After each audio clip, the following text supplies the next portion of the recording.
Central Valley. Shout out to everybody here in the 559. We got some breaking news for you. The Seahawks stealing from the 49ers coaching staff. Brian Flurry, San Francisco's tight ends coach and run game coordinator, is headed to Seattle to be the offensive coordinator. A promotion for Brian Flurry, something that I reported was possible a couple days ago, and I'm sure it's not leaving Kyle Shanahan all too happy, but the 49ers will have to move on without yet another assistant coach. They've already lost Daniel Bullocks to the Green Bay Packers. That was their DB coach. And now Brian Flurry, who has something in common with Kyle Shanahan, something in common with Raheem Morris, and I think it's why Seattle is happy to have him replacing Clint Kubiak, who left to the Raiders to be their head coach. Brian Flurry has coached on both sides of the ball. He joined the 49ers in 2019 as a defensive quality control coach. Now keep in mind, this was somebody who was a quarterback as a player in college. That was at Towson, back on the East Coast, a suburb of Baltimore. Then Flurry moved to the offensive side of the ball with the 49ers, graduated to tight ends coach, where he's worked closely with George Kittle, added run game coordinator in 2024.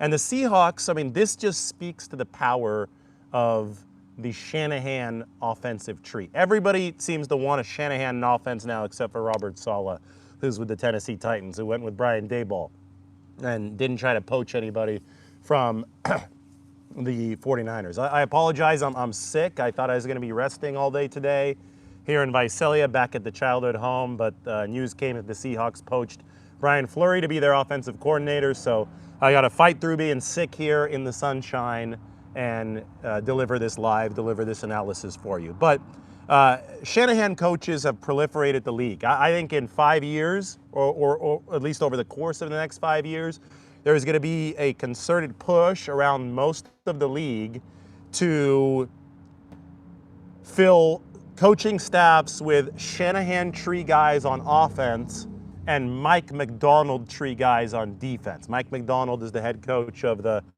Seattle Seahawks, who just led them to a Super Bowl, obviously a defensive-minded guy. His school of thought should proliferate the league defensively. The Shanahan school of thought, which already has proliferated the league offensively, should continue to do so. And this is a great example of Seattle wanting to make sure that they stay in that Shanahan tree. They saw so much success with Clint Kubiak this past year. And Kubiak had worked with Sam Darnold in San Francisco in 2023. Then he had seen success with New Orleans in 2024. He moved over to Seattle to be their offensive coordinator this year. Now he's the head coach of the Raiders. The Seahawks could have gone from within, promoted from within, but they didn't really have any guys who had worked directly under Kyle Shanahan. Adam Janocko, who is now going to head to Las Vegas to be Kubiak's offensive coordinator, the quarterback's coach for the Seahawks, was one of the top candidates. And Seattle basically decided, well, instead of promoting from within, why don't we go to the source? Why don't we get somebody like Brian Flurry, who has actually worked with Kyle Shanahan, because that's all the rage around the league right now. So that's what Seattle is doing with Flurry, and now the 49ers are going to have to find a new tight ends coach, and Shanahan's also going to have to reorganize how his offensive power structure works, because this past year we saw Fleury upgraded to that run game coordinator. I could toss out a prediction, or at least something that makes sense. The 49ers have somebody on their staff named Joe Graves. He's entering his 5th season. Joe, at a lower level, has coached tight ends. With the 49ers, he's been an assistant O-line coach, and most recently he's worked with quarterbacks. I think the marriage of those two lines of experience, plus the previous experience coaching tight ends, might make Joe Graves a natural fit to succeed Brian Flurry as the 49ers tight ends coach. But it's bigger than that. Brian Flurry has been essentially in charge of the 49ers run game since Mike McDaniel left to the Miami Dolphins following the 2021 season. So 2022, Brian Flurry as tight ends coach has been a big-time schematic mind in the 49ers run game. He finally got the run game coordinator title in 2024. Chris Foerster, the 49ers offensive line coach, works with Fleury on the run game, or has worked with Fleury on the run game. That's all now going to be in the past tense because the 49ers are going to have to find Foerster another assistant to help him there. Maybe Joe Graves can naturally step up into the role that Brian Flurry had on both fronts. Maybe he can be the tight ends coach and he can be the 49ers run game coordinator, or somebody who can help Chris Foerster, who takes that run game coordinator title. But either way, the 49ers will have to make some adjustments. We are currently sitting here in beautiful California, Central California, Visalia. This is the childhood pool that I learned how to swim in. I could lean over to the side a little bit. Not going swimming today because I'm sick, but we're sitting here in beautiful weather. It might rain in a little bit, maybe tomorrow. I know that it's starting to hit the Bay Area today, and maybe it will come inland. The reason I say that we're sitting in beautiful California weather is because a week from now, I will be headed to Indianapolis, where it's never this nice at this time of the year, and the NFL Scouting Combine will be happening. Kyle Shanahan typically finishes his coaching staff, constructing his coaching staff, at around the time of the NFL Combine, maybe a little bit later. So we'll find out how the 49ers are attacking these two vacancies. No, San Francisco does not get a compensatory pick for Brian Flurry. Those are only for minority promotions. Fleury, not a minority, so Brian Flurry will be headed to the Seattle Seahawks for a promotion, but the poaching here does not give the 49ers any third-round compensatory picks. They're going to have to find a way to reconstruct, or I don't think you have to reconstruct your coaching staff, but, and it's also only for head coach and GM, by the way. So this is only a promotion from position coach to offensive coordinator, not to head coach or to general manager. But the 49ers will have to refill their coaching staff, find guys for the Fleury role, find guys for the Daniel Bullock's role. It's not going to be Joe Woods as defensive coordinator. He is headed to the Raiders, or he's staying with the Raiders because they're not going to let him out of his contract. Clint Kubiak has decided to retain him. It should be noted that the 49ers run game has not been great the past couple of years. I think that what's really hurt San Francisco the most has been a personnel issue.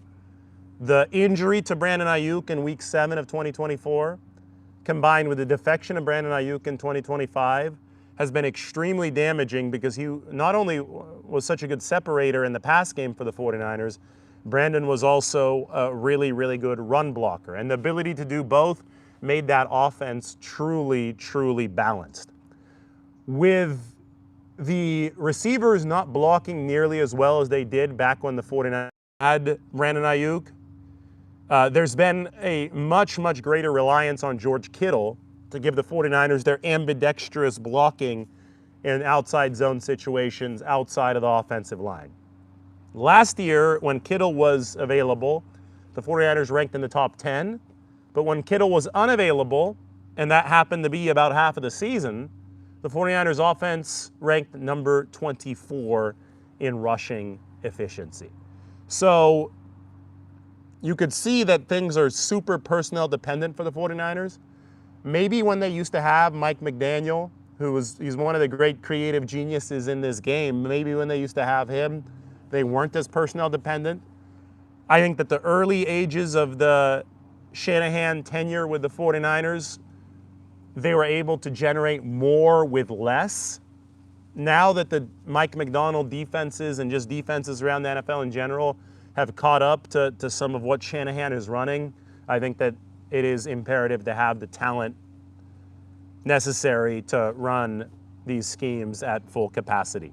And for the 49ers, what they have to get better at in 2025 or 2026, and this is outside of Brian Flurry leaving to Seattle, they've got to block better on the perimeter. If you watch the tape from this past season, Kendrick Bourne was getting pushed around. Jawan Jennings didn't block as well, I think probably because he had 5 broken ribs for a large portion of the season. 49ers were not getting what they needed to on the edge the same way that they did back in the heyday of Brandon Ayuk and company. And in this system that likes to stretch the field, you absolutely need more than just offensive line and George Kittle delivering blocking-wise. So The focus moving forward has got to be one of personnel. Whoever they put into that tight ends coach, however they run the run game coordinator position following the departure here of Brian Flurry to the Seattle Seahawks, that won't matter unless they get better at blocking on the perimeter. So that's a huge key for the 49ers as they enter the player acquisition window of free agency, which begins a little bit after the NFL Combine at the start of March. And in less than a month at this point, we will be talking about new players that the 49ers are signing. I have a week to get healthy ahead of the NFL Combine. I mean, even I've been hanging around the substation too much, and it has led to a cold. So, hopefully the substation doesn't hurt the 49ers when it comes to signing free agents this offseason. If Seahawks fans are watching right now, I think Brian Flurry is a really good coach. Again, the fact that he started as a defensive mind, like defensive quality control coaching-wise, coming off of a quarterback's background, moving to an offensive coach and a run game coordinator, means that he knows how to attack defenses. The best way to attack defenses is to have coach defense yourself, because you'll know tendencies better, you'll know how they think better, you'll know defensive emotions better. Kyle Shanahan started his career in the NFL as a defensive quality control coach in Tampa Bay. Shanahan credits that with his success as an offensive play caller.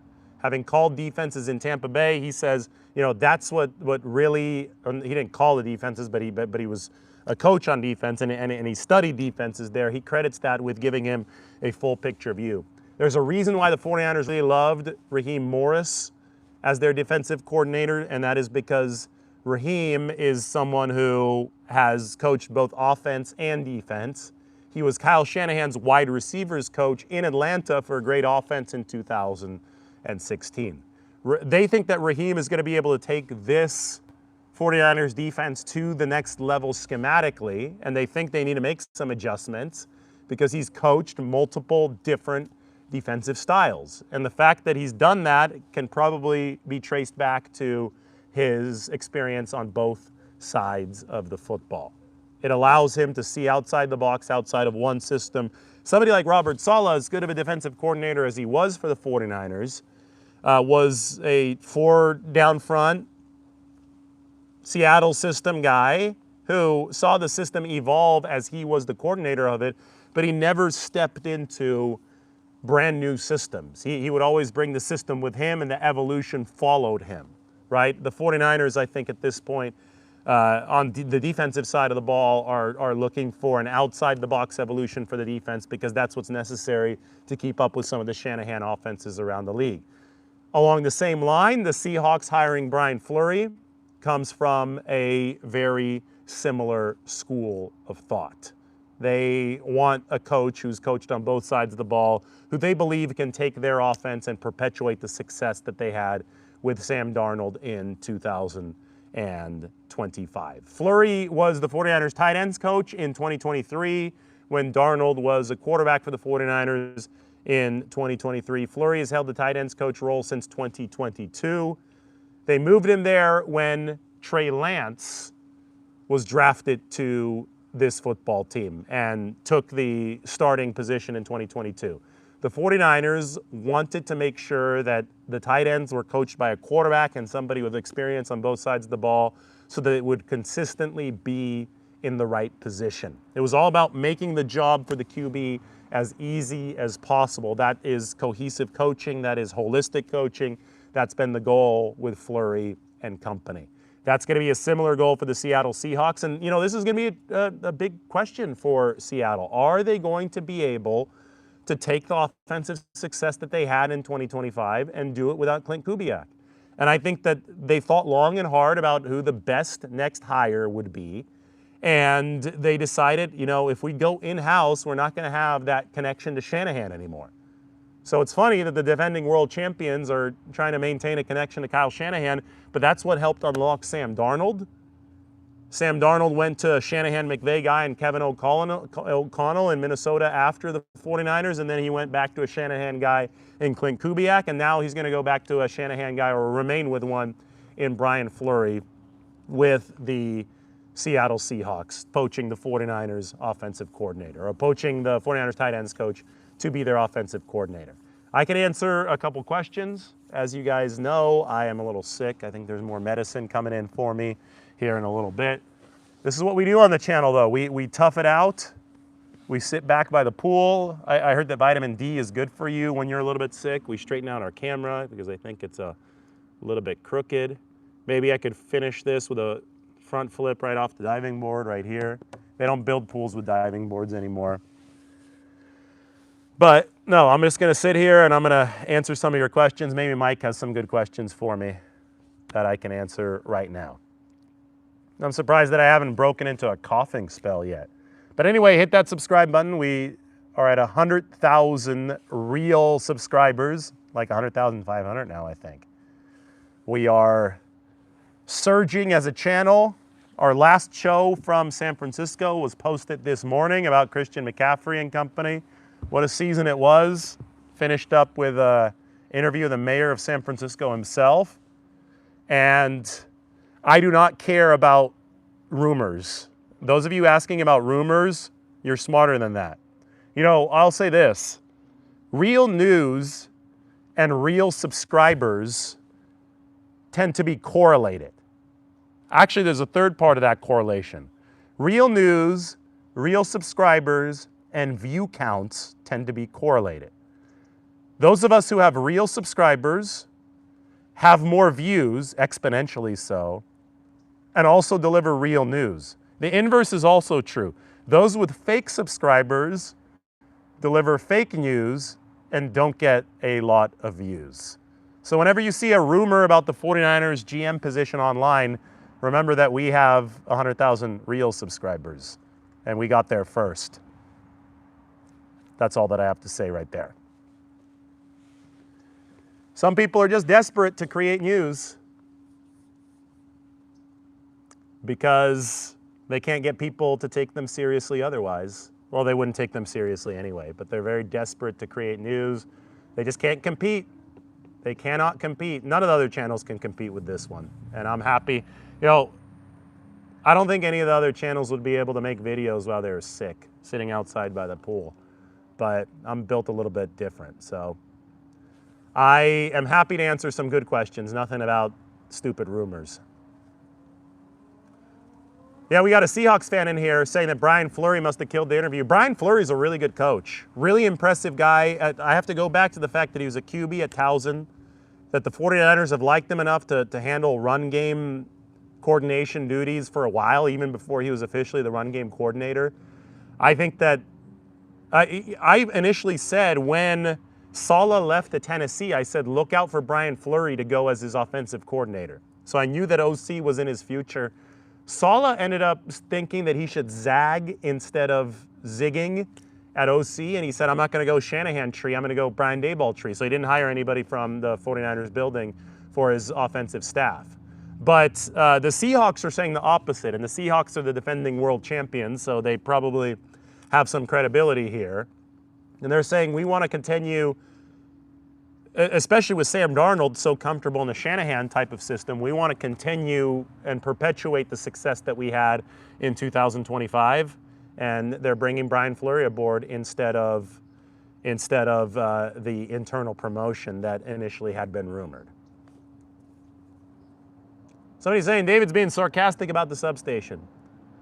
Yeah, probably, but here's another thing, like, I've already given everybody my thoughts on the substation multiple times. Even if it's an entire crock, even if it has no tie to scientific reality, and I don't know, I'm not a scientist, but even if it doesn't, perception to at least a certain degree is reality. And the 49ers can't allow anything to hurt them even 5%, even 1% in free agency. Now, agents can use it to negotiate against them. Even if a player plans to sign with the 49ers anyway, he can milk a couple million extra dollars from them, and that could put the 49ers at a competitive disadvantage. I see some 49ers fans upset that Brian Flurry is headed to Seattle. Somebody said it's BS. It's not BS. It's the NFL. If a guy's a good coach, he'll get a promotion. That's how the league works. And the 49ers have dealt with this every single season, essentially. They'll be fine. The Seahawks got a good one. And you got to move on and make a good hire if you're San Francisco. All right, I've been sick. I still am sick. I'm going to sign off and I'm going to say goodbye from the pool. Shout out to the 559, Brian Flurry to the Seahawks. We'll talk to you soon.